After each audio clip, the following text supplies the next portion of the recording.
Hello guys, welcome back this our YouTube channel. आज आपका स्वागत है एक नई वीडियो में। इस वीडियो में हम बात करने वाले हैं Oppo A5 Pro के बारे में। अगर आप भी ये फ़ोन यूज़ कर रहे हैं और आप भी इस फ़ोन में कीबोर्ड थीम पे अपना खुद का फ़ोटो जो है सेट करना चाहते हैं तो कैसे सेट कर सकते हैं, आज की वीडियो में यही बात करने वाले हैं। चलिए गाइस, वीडियो करते हैं स्टार्ट। सबसे पहले फ़ोन को कर लेना है ओपन।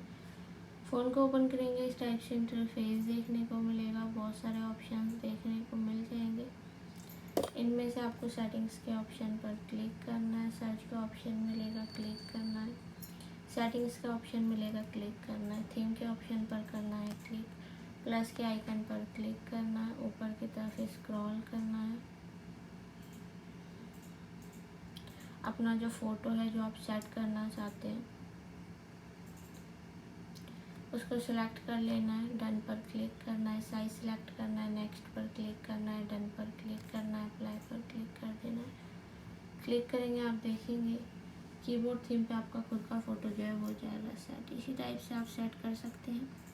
वीडियो अच्छी लगी है तो चैनल को सब्सक्राइब, वीडियो को लाइक शेयर ज़रूर कर दें, साथ ही बेल आइकन का बटन भी प्रेस कर दें ताकि आने वाली वीडियो की नोटिफिकेशन आपको मिलती रहे। मिलते हैं नेक्स्ट वीडियो में, तब तक के लिए बाय बाय।